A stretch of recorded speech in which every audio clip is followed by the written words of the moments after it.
Hello everyone, স্বাগতম সবাইকে। তো আজকে আমরা আরো কিছু স্পেশাল ম্যাথ সলভ শুরু করব। তো দেখো, একদম শুরুতে যে কোশ্চেনটা দেওয়া আছে, এখানে হচ্ছে দুইটা বিন্দু দেওয়া আছে, দেখছো? এবং এই দুইটা বিন্দুর সংযোগ রেখাংশকে এক্স অক্ষ যেই অনুপাতে বিভক্ত করে সেই অনুপাতটা বের করতে হবে। শুধু তাই না, বিভাজন বিন্দুটাও বের করতে হবে, বিন্দুর ভুজটা বের করতে হবে, বুঝছো? তো এটা একদমই সহজ কোশ্চেন। এরকম কোশ্চেন আমরা আগের ক্লাসে সলভ করছি। তোমরা যদি আগের ক্লাসটা দেখো তাহলে অবশ্যই এটা খুব ইজিলি সলভ করতে পারবা। তো দেখো, আমি শুরু করি। দেখো, আমি জাস্ট তোমাকে যদি একটু চিত্রের মাধ্যমে দেখাই। ধরো, এটা হচ্ছে আমার স্থানাঙ্ক ব্যবস্থা, ঠিক আছে? তো এখন মনে করো, এইদিকে খেয়াল করো, তুমি এইদিকে তাকাও। এই যে এখানে দুইটা বিন্দু দেওয়া আছে, তাই না? দুইটা বিন্দুর সংযোগ রেখা। আমি ধরে নিচ্ছি একটা বিন্দু হচ্ছে এখানে, ঠিক আছে? এবং আর একটা বিন্দু হচ্ছে এখানে, ঠিক আছে? এখন এই দুইটার সংযোগকারী রেখা কোনটা হবে বলো তো? অবশ্যই এটা হবে। তো এই যে সংযোগকারী রেখাটা, খেয়াল করো, সেই রেখাটাকে এক্স অক্ষ, এটা কি এক্স অক্ষ না আমাদের? এক্স অক্ষটা দেখো এখানে ছেদ করছে, দেখছো? দ্যাট মিনস এই এক্স অক্ষটা কি করছে? একটা নির্দিষ্ট অনুপাতে বিভক্ত করছে, দেখো দুইটা অংশে ভাগ করছে। খেয়াল করছো? তো আমার হচ্ছে এই অনুপাতটাই বের করতে হবে। তো আমি ফার্স্টে ধরে নিচ্ছি প্রথম অনুপাতটা হচ্ছে M1, ঠিক আছে? এবং দ্বিতীয় অনুপাতটা হচ্ছে M2, ঠিক আছে? শুধু তাই না, আমি বিন্দুর নামগুলো দিয়ে দিতে পারি। এই যে এটা হচ্ছে 7 7, আমি ধরে নিচ্ছি 7,7 এটা এখানে আছে। খেয়াল করছো? আর অন্য বিন্দুটা হচ্ছে -5,10 এটা এখানে আছে, ধরে নিলাম, ঠিক আছে? এখন এই যে দুইটা প্রান্ত বিন্দু দেওয়া আছে, এখন তুমি বলো তো, এই যে এখানে যদি আমি ছেদ বিন্দুটা বের করতে চাই, আগের ক্লাসে কিন্তু একটা ট্রিক্স বলছিলাম। দেখো, যখন সে এক্স অক্ষে ছেদ করছে, এখানে কি ওয়াই এর কোনো ভ্যালু পাওয়া যাবে? এক্স অক্ষে সবসময় তো ওয়াই এর ভ্যালুটা শূন্য হয়, তাই না? মানে এই যে বিন্দুটা, এটা ওয়াই এর ভ্যালু শূন্য হবে। আমি বিন্দুটাকে ধরে নিচ্ছি, সাপোজ ধরো আলফা কমা জিরো। কারণ কি বলতো? কারণ ওয়াই অক্ষে সবসময়, এক্স অক্ষে সবসময় ওয়াই এর ভ্যালুটা শূন্য হয়। এজন্য আমি এই অংশটা শূন্য ধরছি। আর এক্স এর ভ্যালু থাকতে পারে, সেজন্য আমি এটাকে আলফা দিয়ে দিছি। তো আমার কিন্তু এটা নিয়ে কাজ করার দরকার নাই, আমার শুধু এই যে জিরো, এটার কারণে অনেক সহজ সহজ হয়ে যাবে ম্যাথটা। তুমি খেয়াল করো আমি এটা কিভাবে সলভ করি। দেখো, এটা হচ্ছে ওয়াই এর স্থানাঙ্ক, তাই না? এটা জিরো হবে। তো আমি ওয়াই এর স্থানাঙ্ক কিভাবে বের করতে হয় বলতো? ওয়াই এর স্থানাঙ্ক বের করার জন্য ফার্স্টে হচ্ছে, খেয়াল করো, মানে যে কোনো স্থানাঙ্ক বের করার জন্য অনুপাত দুইটা যোগ করতে হয় ফার্স্টে, তাই না? সাপোজ তুমি খেয়াল করো, আমি হচ্ছে নিচে কি করব, M1 এবং M2 এটা হচ্ছে যোগ করলাম, ঠিক আছে? এবং এই যোগটা কিন্তু উপরেও করতে হবে, M1 প্লাস M2। এটা আমরা আগের ক্লাসে কিন্তু আলোচনা করছি। এখন এটার সাথে কি হবে বলতো? এখন এই যে প্রথম M1, তার সাথে হচ্ছে দ্বিতীয় ওয়াইটা গুণ হবে, কারণ আমি ওয়াই এর স্থানাঙ্কটা বের করতেছি, ঠিক আছে? তো এখানে এটা হচ্ছে প্রথম ওয়াই, আর এটা হচ্ছে দ্বিতীয় ওয়াই। তাহলে আমার এখানে গুণ করতে হবে কত বলতো? অবশ্যই -10, ঠিক আছে? আর এই যে M2, এটার সাথে গুণ করতে হবে প্রথম ওয়াইটা, সেটা হচ্ছে 7। তো এটা হচ্ছে আমার টোটালি হচ্ছে ওয়াই এর স্থানাঙ্কটা হবে ছেদ বিন্দু, ঠিক আছে? এবং এই বিন্দুটা কিন্তু আমি জানি সেটা হচ্ছে জিরো। আমার সুবিধাটা কি দেখছো? আমি এটাকে জিরো ধরে নিছি, এবং এই যে নিচের অংশটা এখানে ভাগ, এই পাশে এসে গুণ হবে, আলটিমেটলি জিরোর সাথে গুণ হয়ে পুরাটাই ভ্যানিশ হয়ে যাবে। দেখো ওভারঅল আমি কি পাচ্ছি দেখো তো। এই যে -10 M1, ঠিক আছে? -10 M1, তারপর দেখো এখানে হচ্ছে 7 M2 plus 7 M2 equal to কত? অবশ্যই জিরো। এখন এই যে -10 M1, এটা তুমি কি করতে পারো, চাইলে ওই পাশে নিয়ে যাইতে পারো। তাহলে ওই পাশে গেলে এই পাশে 7 M2 ইকুয়াল টু কি হবে? 10 M1, ঠিক আছে? এখন তুমি একটা কাজ করতে পারো, M1টা রাইখা দাও, M2 এই পাশে ভাগ করো। তাহলে জাস্ট এই পাশে কি হবে? 7 থাকবে। আবার এই পাশে যে 10 গুণ আকারে আছে সেটা এই পাশে ভাগ করে দাও, তাহলে এই পাশে কি হবে? এটা। আর এখানে কি হবে? M1/M2।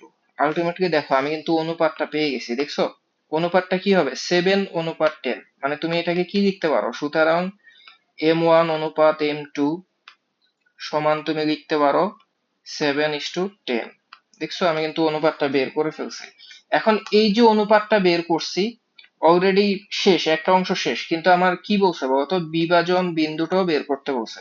শুধু বিন্দু না, বিন্দুটার ভুজ বের করতে বলছে। আমার যদি বিন্দুর কোটিটা বের করতে বলতো, সেটা কিন্তু অনেক সহজ হইতো, একদম জিরো আসতো, এটা কিন্তু আমি অলরেডি জানতাম, ঠিক না? কিন্তু আমার কাছে একটু চালাকি করছে, ভুজ জানতে চাইছে। তো এটা একটু মানে টেকনিক্যালি ভুজ যেভাবে বের করতে হয় সেভাবেই করতে হবে। তো তার আগে একটা মজার বিষয় বলি, এই যে 7:10, ঠিক আছে, এই অনুপাত অ্যান্সারটা আসছে, এটা কিন্তু শর্টকাটও বের করা যায়। শর্টকাটটা একটু খেয়াল করো। এই যে দেখো মজার বিষয়, শর্টকাট, হ্যাঁ, এই যে খেয়াল করো, শর্টকাটটা কি জানো? যখন এক্স অক্ষে বিভক্ত মানে অনুপাতটা জানতে চাইবে, মানে এক্স অক্ষ কোন সরলরেখাকে যদি বিভক্ত করে, তখন যে অনুপাতটা হবে সেটা কি হবে জানো? জাস্ট ওয়াই এর ভ্যালু গুলাই হবে অ্যান্সার। কি বলছি কিছু বুঝছো? এই যে দেখো, এখানে প্রথম ওয়াই কোনটা দেখো তো, 7। আবার এখানে ওয়াই কত, 10। আর তুমি তো জানো অনুপাত জীবনও নেগেটিভ হয় না, তাই না? তার মানে অনুপাতটা হবে 7:10। শেষ, শর্টকাট। যখন এক্স অক্ষ বলবে, দেখো যখন এক্স অক্ষ বলবে তখন ওয়াই এর অনুপাত গুলাই হবে অ্যান্সার। আর যখন ওয়াই অক্ষ বলবে তখন এক্স এর অনুপাত গুলাই হবে অ্যান্সার। আমি তোমাকে শর্টকাটে বলতেছি অনুপাতটা কি হবে, এই যে এখানে দেখো, M1 M2 ইকুয়াল টু হবে ধরো y1 ডিভাইডেড বাই y2, এটা হবে। আর মডুলাস ভ্যালু নেবা, কারণ কি, কারণ অনুপাত জীবনও নেগেটিভ হয় না। এই যে 7/10, এটাই অ্যান্সার হবে। বুঝছো? আশা করি এই শর্টকাটটা তুমি বুঝতে পারছো। আচ্ছা তুমি যদি এইটুক বুঝতে পারো, হ্যাঁ, তাইলে বলো তো, এরকম একটা কোশ্চেন আছে, খেয়াল করো এই কোশ্চেনটা একটু দেখো তো। দেখো তো এখানে অ্যান্সার কি হবে। খেয়াল করো এখানেও কিন্তু স্টিল নাও দুইটা বিন্দু দিয়ে দিছে, এবং দুইটা বিন্দু এক্স অক্ষকে এবং ওয়াই অক্ষকে কি অনুপাতে বিভক্ত করে সেটা কিন্তু জানতে চাইছে। অথবা এক্স অক্ষ ওয়াই অক্ষ কোন অনুপাতে বিভক্ত হয় সেটা বের করতে বলছে। তো এটার ডিটেলসে কি হবে সেটা তুমি বের করবা, ঠিক আছে, সেটা হচ্ছে তোমার SW থাকবে। কিন্তু শর্টকাটে আমি তোমাকে দেখাই দিচ্ছি, তুমি এদিকে খেয়াল করো। শর্টকাট, হ্যাঁ। তো ফার্স্ট হচ্ছে এক্স অক্ষের জন্য বের করি। দেখো এক্স অক্ষ, হ্যাঁ, এক্স অক্ষের জন্য, এক্স অক্ষের জন্য কি বলছি, ওয়াই এর অনুপাতটা অ্যান্সার হবে না? দেখো M1 ডিভাইডেড বাই M2 সেটা কি হবে বলতো? ওয়াই এর ভ্যালু গুলা, এখানে ওয়াই এর ভ্যালু হচ্ছে 4, আর এখানে ওয়াই এর ভ্যালু হচ্ছে 6, মডুলাস ভ্যালু নিতে হবে, এজন্য 4/6। তাহলে তুমি এটা কি লিখতে পারো 2/3, তাই না, ভাগ করে। আলটিমেটলি অনুপাতটা কত হবে বলতো? অনুপাতটা হবে, এই যে এখান দিয়ে লিখে দিচ্ছি, অনুপাতটা হবে 2:3। শেষ। এটা হচ্ছে একটা অ্যান্সার। ঠিক তেমনি তোমাকে এখানে জানতে চাইছে ওয়াই অক্ষ কি অনুপাতে বিভক্ত করবে, তাহলে ওয়াই এর জন্য কি হবে জানো? এই যে দেখো ওয়াই অক্ষের জন্য তোমার M1/M2 সেটা হবে এক্স এর ভ্যালু গুলা, ঠিক আছে, এখানে এক্স এর ভ্যালু কত, 2, এখানে এক্স এর ভ্যালু কত, 3। দেখো জাস্ট 2/3, এটাই কিন্তু অ্যান্সার। দ্যাট মিনস অ্যান্সার কি হবে বলতো? 2:3। মজার বিষয় কি জানো, দুইটা ক্ষেত্রে অ্যান্সার সেম আসছে। বুঝছো? তো দেখো আমি কিন্তু এটা শর্টকাটে করে ফেলছি। এটা তুমি MCQ অথবা যদি কখনো ভার্সিটিতে অ্যাডমিশনে আসে, খুব ইজিলি এই ট্রিক্সটা তুমি অ্যাপ্লাই করতে পারবা। আর এখানে আমি একটা অংশ রেখে গেছি, তুমি খেয়াল করো। এখানে হচ্ছে আমার বিন্দুর ভুজটা বের করতে বলছে, মানে এক্স এর ভ্যালুটা বের করতে বলছে। তো এটা কত অনুপাতে বিভক্ত করে সেটা কিন্তু আমি অলরেডি বের করে ফেলছি। খেয়াল করছো, 7:10। তা আমি এটা খুব ইজিলি বের করতে পারবো। দেখো এক্স কিভাবে বের করে আমি তোমাকে দেখাচ্ছি। আমি তো বিন্দুটা আলফা ধরছিলাম, তাই না? তো কোন বিন্দুর ভুজ মানেই কিন্তু এক্স এর ভ্যালুটা, দ্যাট মিনস আলফা সমান কি হবে দেখো তো। দেখো আমি ইজিলি করে ফেলতেছি। আলফা সমান, খেয়াল করো, ফার্স্ট হচ্ছে নিচে অনুপাত দুইটা ভাগ করতে, যোগ করতে হয় নিচে। এখানে অনুপাত গুলা কত কত আসছিল, 7 এবং 10। তাহলে নিচে কি যোগ হবে, এই দুইটা যোগ হবে। দেখো আমি লিখবো 7+10, ঠিক আছে। আবার উপরও কি লিখবো, 7+10। এখন এটা যেহেতু এক্স এর ভ্যালু বা এটা যেহেতু ভুজ, সেই ক্ষেত্রে প্রথম অনুপাতটার সাথে এক্স এর দ্বিতীয় ভ্যালুটা গুণ হবে। দেখো এখানে এক্স এর প্রথম ভ্যালু হচ্ছে 7, দ্বিতীয় ভ্যালু হচ্ছে -5, ঠিক আছে। তাহলে তুমি দ্বিতীয় ভ্যালুটা -5 গুণ করবা। দেখো এখানে হচ্ছে -5, ঠিক আছে। আর প্রথম ভ্যালুটা কত ছিল, 7 এক্স এর, এই যে এটাও গুণ করে দিছি, ঠিক আছে। তো আমার কিন্তু অ্যাকচুয়ালি ম্যাথটা মোটামুটি শেষ। এই যে তুমি এটা ক্যালকুলেট করো, নিচে হচ্ছে 17, আর এখানে 5 ইন্টু -7, তাহলে কত, -35। আর এখানে 7 × 10 মানে 70, 70 থেকে 35 বিয়োগ হলে কত হবে, 35 থাকবে, ঠিক আছে। 35, এটাই কিন্তু অ্যান্সার। জাস্ট এইভাবেই রেখে দিবা, আর কিচ্ছু করতে হবে না, এটাই হচ্ছে বুঝ। আর যদি তোমার কাছে টোটালি বিন্দুটা জানতে চাইতো তাহলে কত লিখতা জানো? টোটাল বিন্দুটা হচ্ছে 35 ডিভাইডেড বাই 17 কমা 0, কারণ এই বিন্দুর কোটিটা অবশ্যই 0 হবে। কারণ কি বলতো? কারণ হচ্ছে এই যে এখানে বলে দিছে এক্স অক্ষে বিভক্ত হয়েছে, এক্স অক্ষে ওয়াই এর ভ্যালু সবসময় শূন্য হয়। তো আশা করি এটা নিয়ে তোমার কোনো কনফিউশন নাই। আমরা হচ্ছে এখনই নেক্সট ম্যাথে চলে যাব। দেখো এই কোশ্চেনটা দেখো, এখানে এ এবং বি দুইটা বিন্দু দেওয়া আছে, দেখছো? এবং বলছে এ বি রেখাংশকে সি পর্যন্ত বর্ধিত করা হলো, হ্যাঁ? এবং বর্ধিত করা হলো এমন ভাবে যেন এ বি সমান 3BC হয়। তাহলে সি বিন্দুর স্থানাঙ্কটা বের করতে বলছে। আমি জানি তুমি কোশ্চেনটা পড়ে কিছুই বুঝো না, তুমি জাস্ট একটু এইদিকে তাকাও। ধরো আমি এ বিন্দুটা ধরলাম এখানে, ঠিক আছে, এবং বি বিন্দুটা এখানে ধরলাম, ঠিক আছে। তাহলে তাদের অলরেডি একটা সংযোগ সরলরেখা তৈরি করা সম্ভব। এই যে তুমি এইদিকে তাকাও, এই দেখো এটাই হচ্ছে আমার সরলরেখাটা। এখন এই যে সরলরেখাটা লিখছি, এটা দুইটা বিন্দু আমি অলরেডি জানি। এখন প্রথম বিন্দুটা লিখে ফেলি, সেটা হচ্ছে এ, এবং এ বিন্দুটা হচ্ছে -2,4, -2,4।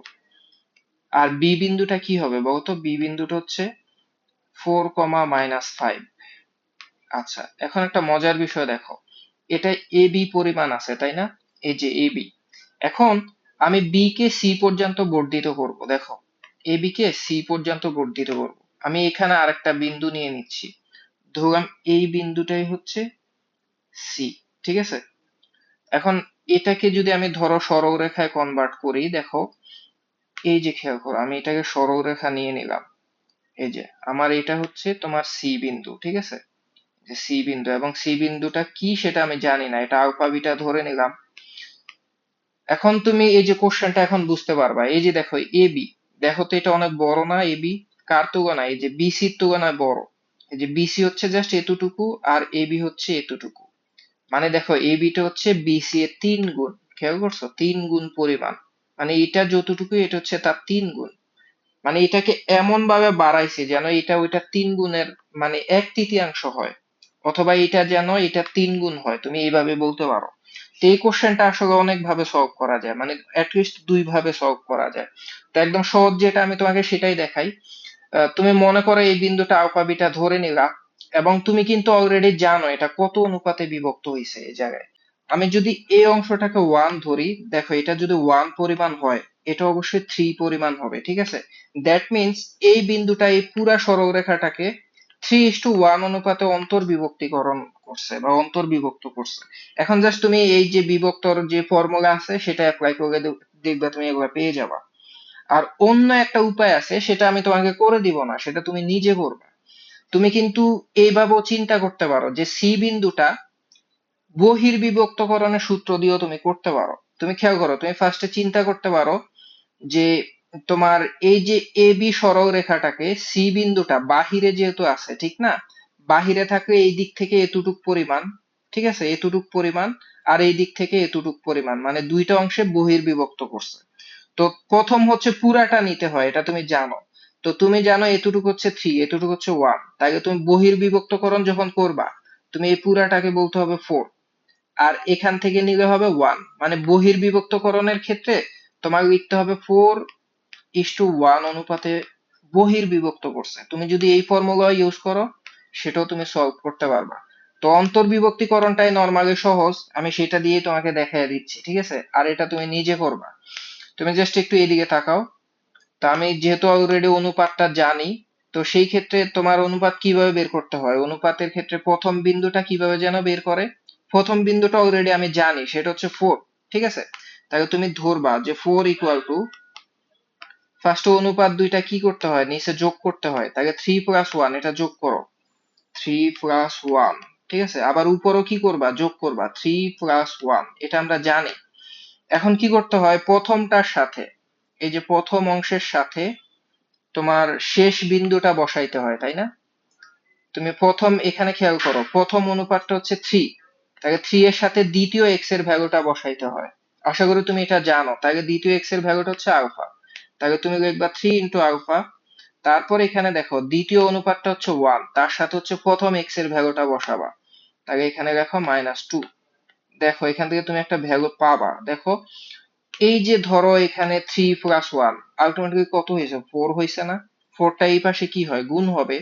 তাহলে গুণ হলে কত হবে? 16 হয়ে যাবে, ঠিক আছে?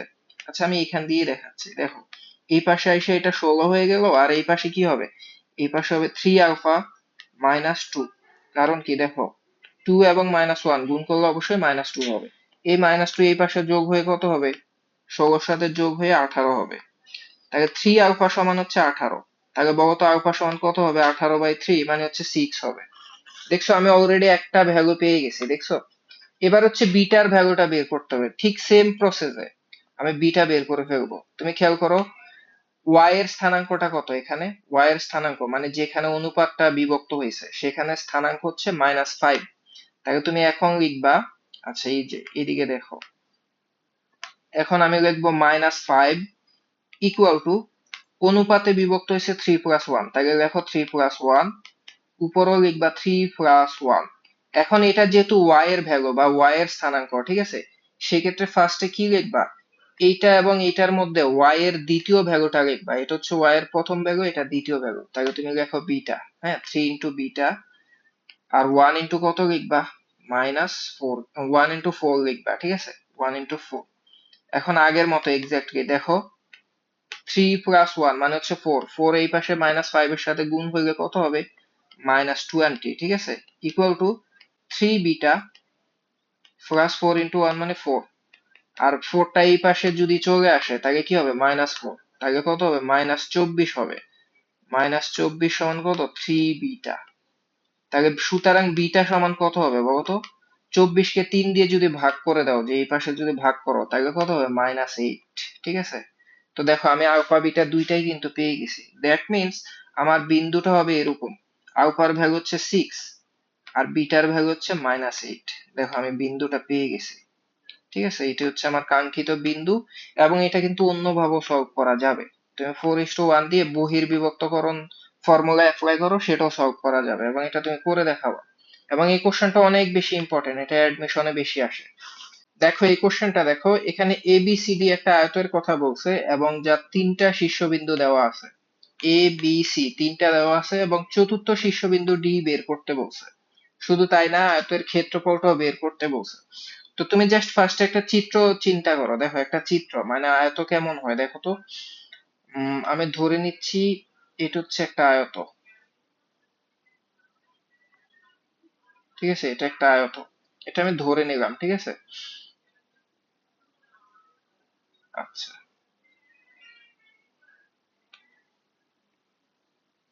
আচ্ছা এখন এই যে শীর্ষবিন্দুগুলো, আমি ধরো এটাকে এ ধরলাম, তাহলে এটা দেওয়া আছে তাই না? এ বিন্দুটা হচ্ছে 3,2, তাহলে এ হচ্ছে 3,2, এবং বি বিন্দুটা কত দেওয়া আছে বলতো? দেখো বি বিন্দুটা হচ্ছে, ধরো এটা বি, হ্যাঁ, তাহলে বি বিন্দুটা হবে 2, -1। সি বিন্দুটা কত হবে? সি বিন্দুটা হচ্ছে 8, -3। এবং ডি বিন্দু কি হবে সেটা আমি জানি না, সেটা হচ্ছে আমি ধরে নিলাম x, y, ঠিক আছে। তো দেখো এই যে ডি বিন্দু, এটা কিন্তু আমরা টেকনিক্যালি সলভ করে ফেলতে পারবো। তুমি জাস্ট একটু খেয়াল করো, এখানকার এ বিন্দু এবং সি বিন্দু দুইটাই কিন্তু আমি জানি। দ্যাট মিন্স আমি তাদের মধ্যবিন্দুটাও বের করতে পারবো। এই যে মধ্যবিন্দুটা এখানে থাকবে, এটা আমি বের করতে পারবো। আবার তুমি খেয়াল করো, অন্য যে দুইটা বিন্দু আছে তাদেরও মধ্যবিন্দু কিন্তু এইটাই, খেয়াল করছো? তার মানে প্রথম এই দুইটার মধ্যবিন্দু আর পরের এই দুইটার মধ্যবিন্দু, দুইটা যখন একই রকম ধরবো, আমি কিন্তু এক্স ওয়াই এর ভ্যালুটা পেয়ে যাব। তুমি কি টেকনিকটা বুঝতে পারছো? আমার এখন কাজ হচ্ছে এই দুইটার মধ্যবিন্দুটা বের করা। তো আমি ফার্স্টে মধ্যবিন্দুটা প্রয়োজনে ধরে নেই, ধরো মধ্যবিন্দুটা ও বিন্দু, নাম দিয়ে দিচ্ছি আলফা এবং বিটা, ঠিক আছে। তো মধ্যবিন্দু কিভাবে বের করতে হয় সেটা আমরা গত ক্লাসে দেখছি। তুমি খেয়াল করো, ফার্স্টে আলফা যদি বের করি, আলফা সমান কি হবে বলতো? আলফা যেহেতু এখানে এক্স এর ভ্যালু, আর এখানে এক্স এর ভ্যালু হচ্ছে 3, এখানে হচ্ছে 8, এই দুইটা যোগ করে দিব, ঠিক আছে, 3+8 ডিভাইডেড বাই 2, দ্যাট মিনস আলফার ভ্যালু হবে 11/2। দেখছো? ঠিক তেমনি বিটাও বের করা সম্ভব, একই রকম। বিটা এখানে y এর ভ্যালু হচ্ছে 2, এখানে হচ্ছে -3, 2 এবং -3 যোগ করলে কত হবে বলতো? 2 - 3 ডিভাইডেড বাই 2, -half হবে। বুঝছো? তো দেখো আমি কিন্তু অলরেডি মধ্যবিন্দু পেয়ে গেছি। এখন এই দুইটার মধ্যবিন্দু কিন্তু এটাই, তাই না? যেহেতু এটা একটা আয়ত, তো এখন মধ্যবিন্দু কি হবে দেখো, আমি পরের ক্ষেত্রে অ্যাপ্লাই করতেছি। দেখো দ্বিতীয় কেস, এখন আলফা সমান আমি কিন্তু জানি, খেয়াল করছো, আলফা সমান আমি জানি 11/2, ঠিক না? তো আমি সেই ক্ষেত্রে দ্বিতীয় কেসে ধরো 11/2 এটা হচ্ছে মধ্যবিন্দু। তো সেটা কিভাবে বের করে সেটা বের করব। এখানকার প্রথম বিন্দুটা হচ্ছে 2 আর এখানে হচ্ছে x, দুইটা যোগ করো, তাহলে 2 প্লাস এক্স ডিভাইডেড বাই 2। কারণ মধ্যবিন্দু বের করতে হলে প্রথমটা শেষটা 2 দিয়ে ভাগ করতে হয়। তো খেয়াল করো এটা সমান এইটা হবে। এখন তুমি খেয়াল করো দুই পাশ থেকে 2 বাদ দিয়ে দিলাম, তাহলে এক্স প্লাস 2 সমান কত হবে 11, আর 2 এই পাশে এসে কি হবে বিয়োগ হবে, তাহলে এক্স এর ভ্যালু কত হবে 9 হবে। আমি ডিরেক্ট করে ফেলছি, দেখছো এক্স সমান 9, দেখছো? ঠিক তেমনি ওয়াই এর ভ্যালু বের করতে পারবো। দেখো এখানে বিটার ভ্যালুটা আমি কত পাইছি -1/2, তাহলে তুমি দেখো -1/2। তো বিটা কিভাবে পাওয়া যাবে, এখানকার এক্স এর ওয়াই এর ভ্যালু হচ্ছে -1 আর এখানে হচ্ছে ওয়াই, এই দুইটা যোগ করো, তো -1 প্লাস ওয়াই ডিভাইডেড বাই 2। ঠিক আছে, এখন দেখো দুই পাশ থেকে 2 2 বাদ, এই যে -1 এই পাশেও -1, তাহলে কি দুইটা বাদ হয়ে যাবে না? -1 এই পাশে এসে +1 হয়ে গেই তো বাদ, তার মানে ওয়াই এর ভ্যালুটা কত বলো তো 0। দেখো ওয়াই এর ভ্যালু হচ্ছে 0, দ্যাট মিন্স আমার এই যে কি বিন্দু বলো তো ডি বিন্দুটা, সেটাই তো এক্স ওয়াই ধরছিলাম, ডি বিন্দুটা হচ্ছে 9,0, শেষ। দেখছো আমি ডি বিন্দু পেয়ে গেছি। এখন তোমাকে একটা মজার কোশ্চেন করছে, বলছে যে ক্ষেত্রফল বের করো, মানে এই যে আয়ত এটার ক্ষেত্রফল বের করো। এখন ক্ষেত্রফল কিন্তু আমরা ক্লাস 9 10 শিখে আসছি, আর এমনিতেই তুমি জানো একটা আয়তের ক্ষেত্রফল হচ্ছে দৈর্ঘ্য এবং প্রস্থ গুণ করলেই হয়। তো আমি এই দুইটার যখন দূরত্ব অ্যাপ্লাই করবো, দেখো এটা আমি করে দিব না ক্ষেত্রফলটা, এটা খুবই সিম্পল। এই যে ক্ষেত্রফল কি হবে, ক্ষেত্রফল এটা ক্লাস 9 10 ছিল, ক্ষেত্রফল হচ্ছে দৈর্ঘ্য ইন্টু প্রস্থ। ঠিক আছে, দৈর্ঘ্য ইন্টু প্রস্থ, তুমি ওই ফর্মুলা অ্যাপ্লাই করবা। দৈর্ঘ্য কিভাবে বের করবা, এই যে বি এবং সি এই দুটার দূরত্ব বের করবা। ঠিক আছে, তাহলে তুমি এখানে দৈর্ঘ্য নিবা বিসি, ঠিক আছে, তার সাথে গুণ করবা কি উচ্চতা, উচ্চতা কোনটা বি এ বা এ বি, ঠিক আছে, এ বিও তুমি বের করতে পারবা। দূরত্ব কিভাবে বের করতে হয় আশা করি তুমি জানো, একটা ক্ষেত্রফল পেয়ে যাবা। ঠিক আছে, এটা তুমি করবা, এটা তোমাকে আমি এস ডাব্লিউ দিলাম। ঠিক আছে, এখন তুমি এটা যদি বুঝতে পারো, দেখো তো এই কোশ্চেনটা সলভ করা যায় কিনা।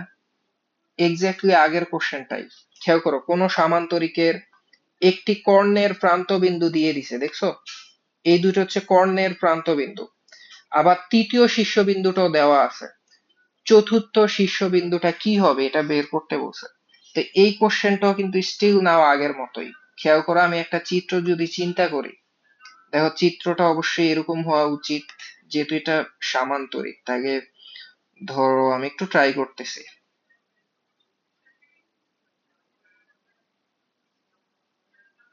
হ্যাঁ হয়ে গেছে, এটা হচ্ছে আমার কাঙ্ক্ষিত সামান্তরিক।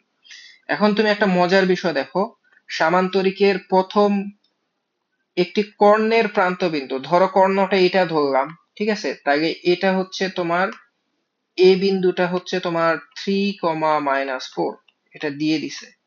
আর এটা হচ্ছে বি, ঠিক আছে, এটা দেওয়া নাই, এটা সি। হ্যাঁ, তো সি বিন্দুটাও দেওয়া আছে, এই যে 6, -6,5, সি বিন্দুটাও পেয়ে গেছি। আর তৃতীয় শীর্ষবিন্দু কোনটা, অন্যটা ধরো এ সি, আর তৃতীয় কোনটা, ধরো এটাই তৃতীয়, তৃতীয় বিন্দুটা হচ্ছে -2, -1, ধরো এটা হচ্ছে -2, -1। চতুর্থ শীর্ষবিন্দু, তাহলে কোনটা, এইটা, এটাই বের করতে বলছে। ডি বিন্দু সেটা আমি জানি না, এটাকে আমি এক্স ওয়াই ধরলাম। এখন এটা কিভাবে করতে হবে বলতো, স্টিল নাও এটা আগের মতোই। দেখো এখানকার যে কর্ণটা আর এখানকার যে কর্ণটা, দেখো দুইটা ছেদ বিন্দু কিন্তু একটা জায়গায় ছেদ করছে, এবং দুইটাই কিন্তু এই কর্ণের মধ্যবিন্দুটাও এটা, আবার এই কর্ণের মধ্যবিন্দুও কিন্তু এইটা। তাহলে আগের মতোই কিন্তু করবো। ফার্স্ট হচ্ছে ধরো মধ্যবিন্দুটা ও ধরলাম, ঠিক আছে, সেটা ধরো ও বিন্দুটা আলফা বিটা ধরলাম, ঠিক আছে, বাকি সব এক্স্যাক্টলি আগের মতো। জাস্ট তুমি কি করবা, মধ্যবিন্দু আছে, এটা কি আমি করে দিব না, করে দিব না, এটা এক্স্যাক্টলি আগের মতোই, এটা তুমি নিজে বাসায় করবা। আমি কিন্তু কাইন্ড অফ পুরোপুরি করেই দিছি, ঠিক আছে, বাকি সব আগের মতোই। এখন এখানে দেখার কি ছিল, মানে দেখার বিষয়টা হলো, দেখো এখানে কর্ণের প্রান্ত বিন্দু দিয়ে দিছে, তো অনেক সময় করে কি দুইটা যেহেতু পাশাপাশি আছে, একটা এখানে আরেকটা এখানে লিখে দেয়, কিন্তু এটা যেহেতু কর্ণের প্রান্ত বিন্দু, একটা এখানে আরেকটা এখানে লিখতে হবে। অথবা একটা যদি এখানে রাখো অন্যটা এখানে হবে।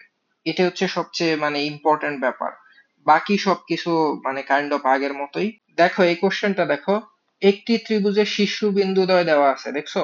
এটা একটা, এটা একটা, এটা একটা, তিনটা শীর্ষবিন্দু দিয়ে দিছে। ত্রিভুজটার ভর কেন্দ্র হচ্ছে এক্স অক্ষের উপর অবস্থিত। তাহলে এটা প্রুভ করতে হবে, ঠিক আছে? এখন একটা ত্রিভুজের ভর কেন্দ্র কিভাবে বের করতে হয় সেটা আমরা গত ক্লাসে দেখছি। জাস্ট শীর্ষবিন্দু তিনটা যোগ করে 3 দিয়ে ভাগ করে দিতে হয়, ঠিক না? স্থানাঙ্ক বের করার ক্ষেত্রে। আর এটা এক্স অক্ষের উপরে অবস্থিত, এটার মানে কি দেখো, খুব জটিল না, তুমি জাস্ট একটু খেয়াল করো, আমি একটু ধারণা দিচ্ছি। ধরো এটা হচ্ছে একটা ত্রিভুজ, হ্যাঁ? ধরো এটাই হচ্ছে আমার কাঙ্ক্ষিত ত্রিভুজ। এখন এই ত্রিভুজের ভর কেন্দ্রটা আমি ধরে নিচ্ছি, ভর কেন্দ্রটা এই জায়গায়, এটা আমি ধরে নিলাম যে এই জায়গায় আছে। এখন আমার স্থানাঙ্ক ব্যবস্থাটা হচ্ছে এরকম, দেখো, ধরো কাইন্ড অফ, ধরো এটা একটা স্থানাঙ্ক ব্যবস্থা, দেখছো? মানে এই যে ব্যাপারটা খেয়াল করো, এটা হচ্ছে এক্স অক্ষ আর এটা হচ্ছে ওয়াই অক্ষ, ঠিক না? এখন তুমি দেখো আমার ত্রিভুজের ভর কেন্দ্রটা কোথায় আছে, এক্স অক্ষের উপরে আছে। তো যখনই এক্স অক্ষের উপরে থাকবে, তাহলে বলতো ভর কেন্দ্রের বিন্দুটা কেমন হবে, জি কেমন হবে? ধরো ভর কেন্দ্রটাকে আমি জি ধরলাম, ঠিক আছে? এই বিন্দুটা হচ্ছে জি। সেই বিন্দুটা যদি জি হয়, এখানে যেহেতু সে এক্স অক্ষের উপরে আছে, এক্স অক্ষে অবশ্যই ওয়াই এর ভ্যালুটা শূন্য হয়। তার মানে বিন্দুটা এরকম হবে। বিন্দুটা ধরো এক্স এর ভ্যালু আলফা ধরলাম, আর ওয়াই এর ভ্যালু অবশ্যই শূন্য হবে। তো এটাই অ্যাকচুয়ালি বোঝার বিষয় ছিল, ঠিক আছে? মানে এক্স অক্ষের উপরে থাকলে ওয়াই এর ভ্যালুটা শূন্য হবে, এটাই হচ্ছে সবচেয়ে বেশি ইম্পর্টেন্ট। তো তুমি যদি এইটুক বুঝতে পারো, ম্যাথ কাইন্ড অফ শেষ। এই যে দেখো আমি খুব ইজিলি করে ফেলতেছি। আমি যেহেতু ওয়াই এর ভ্যালুটা শূন্য জানি, তাহলে ভর কেন্দ্রের ক্ষেত্রে শূন্য সমান এটা ধরবো, শূন্য ইকুয়াল টু, মানে ভর কেন্দ্রের ওয়াই এর স্থানাঙ্কটা কি হবে, ওয়াই গুলা যোগ হবে। দেখো এটা হচ্ছে একটা ওয়াই, এটা একটা ওয়াই, এটা একটা ওয়াই, তিনটে যোগ করো। কারণ ভর কেন্দ্র বের করতে গেলে তিনটা যোগ করতে হয়। তাহলে আমি লিখবো 2AT1 প্লাস 2AT2, হ্যাঁ? আর শেষেরটা কত বলতো, এই যে শেষেরটা হচ্ছে plus 2AT3, R divided by 3 করতে হয়, ঠিক না? এটাই হচ্ছে ভর কেন্দ্র বের করার ফর্মুলা। তো যেহেতু এই পাশে জিরো, এটা 3 ভাগ, এই পাশে এসে গুণ হয়ে কি হবে, জিরোই হয়ে যাবে, ঠিক আছে? তাহলে তুমি লিখবা zero equal to twice AT1 plus twice AT2 plus twice AT3, ঠিক আছে? এখন একটা মজার বিষয় দেখো, সবার সাথে কিন্তু টোয়াইস এ আছে, হ্যাঁ? এটা আমরা কমন নিতে পারি। তাহলে টোয়াইস এ কমন নিলে কি হবে, T1 প্লাস T2 প্লাস কি হবে, T3। ঠিক আছে, কাইন্ড অফ ম্যাথটা কিন্তু শেষ। দেখো এই যে 2a, এটা গুণ আকারে আছে না? এই পাশে যদি পাঠায় দেয়, এই পাশে তো আমার শূন্য আছে, তো শূন্যকে যদি 2a দিয়ে ভাগ করি শূন্যই হবে। দেখো শূন্য ইকুয়াল টু 2a, এই পাশে চলে আসে জিরো, এখানে কি হবে, T1 plus T2 plus T3। দেখো আমার কিন্তু প্রুভ হয়ে গেছে, এটা সমান জিরো দেখাইতে পারছি, এটাই কিন্তু প্রুভ করতে বলছে, দেখছো? তা আলটিমেটলি সবচেয়ে ইম্পর্টেন্ট লাইন কোনটা ছিল বলতো? সবচেয়ে ইম্পর্টেন্ট লাইন হচ্ছে এক্স অক্ষের উপরে থাকলে ওয়াই এর ভ্যালুটা যে শূন্য হয়, এটাই সবচেয়ে ইম্পর্টেন্ট লাইন। তুমি যদি বেসিক বুঝতে পারো, ম্যাথ করতে কিন্তু খুব একটা কঠিন না। তো এটা যদি বুঝতে পারি, আমরা আমাদের কাঙ্ক্ষিত এই ক্লাসের একদম শেষ ম্যাথে চলে আসছি। এবং এটা খুব ইম্পর্টেন্ট ম্যাথ। একটু খেয়াল করো, এটা কিন্তু কাইন্ড অফ সহজ। দেখো এই কোশ্চেনে এবিসি ত্রিভুজের তিনটা শীর্ষবিন্দুই কিন্তু দেওয়া আছে, ঠিক আছে? শীর্ষবিন্দু দিয়ে ত্রিভুজটার ভর কেন্দ্র জি, সেটাও আমরা বের করতে পারবো যেহেতু তিনটা শীর্ষবিন্দু দেওয়া আছে। বলছে ভর কেন্দ্রটা যদি জি হয়, তারপরে জিবিসি একটা ত্রিভুজ তৈরি হবে, সেই ত্রিভুজের জিডি মধ্যমার দৈর্ঘ্য বের করতে হবে। তো কোশ্চেনটা তুমি বাংলাতে পড়ে হয়তো বুঝতে পারবা না, তুমি যদি একটা চিত্র আঁকো তুমি কিন্তু কোশ্চেনটা বুঝতে পারবা। তুমি জাস্ট একটু খেয়াল করো, আমি আঁকার চেষ্টা করতেছি। ধরো এটাই হচ্ছে আমার কাঙ্ক্ষিত এবিসি ত্রিভুজ, ঠিক আছে? আমি এটার নাম দিয়ে দিচ্ছি, এ বিন্দুটা আছে এটা আমি জানি। এই বিন্দুটা হচ্ছে 10,20, দেখো 10,20, হ্যাঁ? তো এই বিন্দু, আবার বি বিন্দুটা আমি জানি, বি বিন্দুটা কত, 20,30, 20,30। আর সি বিন্দুটা কত, সি বিন্দুটা হচ্ছে 30,10। এটা আমি লিখলাম। এখন এবিসি ত্রিভুজ এটা আমি বের করে ফেলছি। এখন ভর কেন্দ্রটা আমি ধরে নিচ্ছি, ভর কেন্দ্রটা এই জায়গায় আছে, ঠিক আছে, ধরে নিলাম এটা হচ্ছে জি বিন্দু, হ্যাঁ, এটা ভর কেন্দ্র। এখন এই যে ভর কেন্দ্র, দেখো এই ভর কেন্দ্র থেকে জি বি সি একটা ত্রিভুজ তৈরি হয়েছে। তুমি বলতে পারো যে ত্রিভুজটা কোথায়, এই যে দেখো জি বি সি, দেখো একটা ত্রিভুজ কিন্তু আছে, খেয়াল করছো? দেখো আমি তোমাকে এঁকেই দেখাচ্ছি। ধরো আমার এটাই হচ্ছে জিবিসি ত্রিভুজ, এই যে দেখো, দেখছো? এটাই হচ্ছে আমার কাঙ্ক্ষিত জিবিসি ত্রিভুজ। এখন এই যে জিবিসি ত্রিভুজ তার কি বের করতে বলছে? জিবি ত্রিভুজের জিডি মধ্যমা দৈর্ঘ্য, তাহলে জিডি কোথায় হবে? অবশ্যই এখানে হবে, মধ্যমা। বুঝতে হবে এটা এই দুইটার মাঝখানে আছে ডি বিন্দুটা। তাহলে আমি এখানে একটা বিন্দু দিয়ে দিচ্ছি, এবং সেই বিন্দুটা হচ্ছে ডি বিন্দু, সেটা আমি ধরো জানি না, এটা এক্স ওয়াই ধরলাম, ঠিক আছে। আলটিমেটলি আমার কাছে কি জানতে চাইছে বলতো? জাস্ট এই দৈর্ঘ্যটা জানতে চাইছে, এই যে এইটাই হচ্ছে জিডি, এটাই বের করতে হবে। তো এখন কিন্তু তুমি কোশ্চেনটা বুঝে গেছো, সলভ করা কিন্তু খুব একটা কঠিন না। আমি অলরেডি জি বিন্দুটা বের করব এবং হচ্ছে ডি বিন্দুটা বের করব, তাহলেই ম্যাথ শেষ। জাস্ট তারপর দৈর্ঘ্য বের করব। তো আমি খেয়াল করো, ফার্স্টে হচ্ছে মধ্যমাটা বের করে নেই। না, ফার্স্টে আমি ভর কেন্দ্র জিটাই বের করে নেই, ঠিক আছে। ভর কেন্দ্র কি করতে হয়? তিনটা যোগ করলেই হয়। আচ্ছা, তো জি বিন্দুটা ধরো ধরি, আচ্ছা ধরি, হ্যাঁ, ধরি জি হচ্ছে, ধরো জি বিন্দুটা হচ্ছে আলফা বিটা, হ্যাঁ। তাহলে সুতরাং আলফা সমান কি হবে? ধরো আলফা সমান হবে, তিনটা যোগ করো, তিনটা কি কি, 10 20 30, তিনটা যোগ করো, 10 20 30, একবারে লিখে দিচ্ছি, যোগ করলে কত হবে? 10 30 60, তিনটা যোগ করলে 60 হবে, ঠিক আছে। তাহলে এখানে হবে 60/3, তাহলে আলটিমেটলি আলফা সমান কত আসবে? 20। বিটা সমান কি হবে? ওয়াই গুলা যোগ করো, ওয়াই এখানে 20 30 50 10 60, 3 দিয়ে ভাগ করে সেটাও কি হবে? 20 হবে। তাহলে দেখো আমি কিন্তু ভর কেন্দ্রটা বের করে ফেলছি। এখন আমার কি বের করতে হবে? আমার বের করতে হবে এক্স ওয়াই, এবং এক্স ওয়াইটা কি বি এবং সি এর মাঝখানে আছে, কারণ এটা একটা মধ্যমা। তো মধ্যবিন্দু কিভাবে বের করতে হয় দেখো, সুতরাং মধ্যবিন্দুর জন্য এক্স সমান কি আসবে? এখানে প্রথম বিন্দুটা হচ্ছে 20 আর এখানে হচ্ছে 30, দুইটা যোগ করলে কত হবে? দুইটার যোগফল হচ্ছে 50, 2 দিয়ে ভাগ করতে হয়, তো 50 কে 2 দিয়ে ভাগ করলে কত? 25। ঠিক আছে, দেখছো কত ইজিলি করে ফেলছি। আর ওয়াই এর ভ্যালুটা কিভাবে পাবো? ওয়াই এর ভ্যালু পাবো, এখানকার ওয়াই এর ভ্যালু 30, এখানে 10, 30 এবং 10 যোগ করলে 40, 2 দিয়ে ভাগ করলে কত? 20। দেখো ওয়াই এর ভ্যালুটাও পেয়ে গেছি। তো দেখো এখন আমি এই বিন্দুটা জানি, জি বিন্দুটাও জানি, ঠিক আছে, 20 20, তাহলে এদের দূরত্বটা বের করব। তাহলে সুতরাং এই যে জিডি, হ্যাঁ, জিডি, সেটা সমান কি হবে? আমরা দৈর্ঘ্য বের করার সূত্র অলরেডি জানি। এখানে ফার্স্ট অফ অল এটা 20, এটা 25, দুইটা বিয়োগ করতে হয়। তাহলে 20 - 25 স্কয়ার, হ্যাঁ, হোল স্কয়ার, দূরত্বের সূত্র প্লাস, এখানে হচ্ছে 20 আর এখানে হচ্ছে 20, 20 থেকে 20 বিয়োগ করলে কত হবে? 0 হোল স্কয়ার। দেখো কত ইজি। ইকুয়াল টু দেখো, 20 থেকে 25 বিয়োগ হলে থাকে -5, তার উপর স্কয়ার করলে কত? 25, বা 5 স্কয়ার, মাইনাস তো আর থাকবে না, তাই না? √25, √25 মানে কত? 5।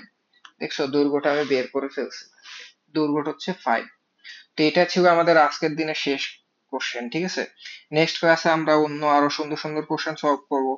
সবাই সুস্থ থাকো, ভালো থাকো, দেখা হবে পরের ক্লাসে। আল্লাহ হাফেজ।